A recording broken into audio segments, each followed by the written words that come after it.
وزیر اعظم شہباز شریف کی mango diplomacy عالمی سطح پر اس وقت دلچسپ صورت اختیار کر گئی جب ہنگری کے وزیر اعظم پیٹر میگیار نے پاکستان سے بھیجے گئے آموں کے تحفے پر سوشل میڈیا پر ایک منفرد انداز میں تبصرہ کیا۔ انہوں نے نہ صرف ان لذیذ آموں کو ایک خوشگوار سرپرائز قرار دیا بلکہ اس تحفے کو موازنہ نیٹو اجلاس کے دوران ترکی کے صدر رجب طیب اردوغان کی جانب سے ملنے والے پستول سے کرتے ہوئے ایک طنزیہ جملہ بھی داغ دیا۔ امریکی اخبار نیو یارک ٹائم نے دعویٰ کیا کہ ایران کے سابق صدر محمود احمد نژاد مبینہ طور پر اسرائیل کے رجیم چینج منصوبے کا حصہ تھے اور وہ اسرائیلی خفیہ ایجنسی موساد کے ساتھ باقاعدہ رابطے میں تھے۔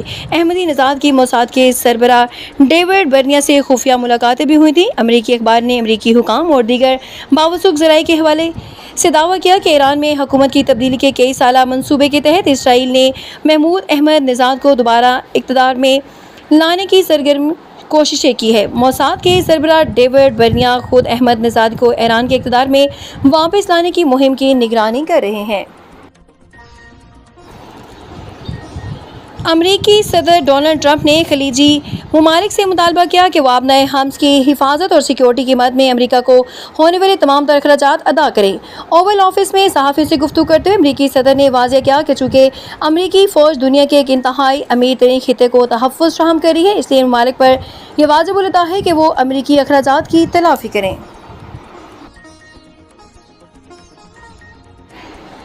وزیر اعظم شہباز شریف نے سعودی عرب پر ہونے والے حالیہ حملوں کی سخت ترین الفاظ سے مذمت کرتے ہوئے واضح کیا کہ پاکستان مشکل کی اس گھڑی میں سعودی عرب کے ساتھ مکمل یکجہتی کے ساتھ کھڑی ہے۔ تفصیلات کے مطابق وزیر اعظم شہباز شریف نے اپنے ایک بیان میں کہا، سعودی عرب کے خلاف کیے گئے کھلے اور واضح حملوں کی پاکستان شدید ترین الفاظ میں مذمت کرتا ہے اور اس طرح کی قابل مذمت کارروائیاں براہ راست سعودی عرب کی خود مختاری اور علاقائی سالمیت کی کھلی خلاف ورزی ہے جو پورے خطے میں امن و استحکام کو مزید نقصان پہنچانے کا سبب بن سکتی ہیں۔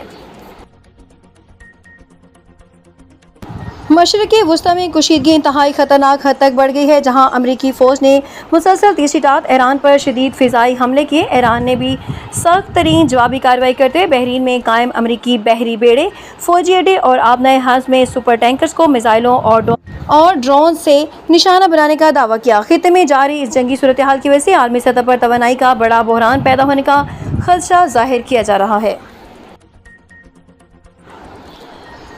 پاکستان کے نوجوان بیٹر محمد حارث بابر اعظم کی تعریف کرنے پر تنقید کی زد میں آ گئے۔ سماجی رابطے کی ویب سائٹ ایکس پر اوپنر بیٹر محمد حارث نے لکھا ہے کہ کنگ کے ٹیسٹ کپتانی میں واپسی آ گئے ہیں۔ بابر اعظم کو ٹیسٹ ٹیم کی قیادت کرنے کی شاندار خبر دیکھی۔ انہوں نے مزید لکھا کہ پاکستان کرکٹ کے لیے اچھا وقت آنے والا ہے، تاہم سوشل میڈیا صارفین کی جانب سے حارث کو تنقید کا نشانہ بنایا جا رہا ہے۔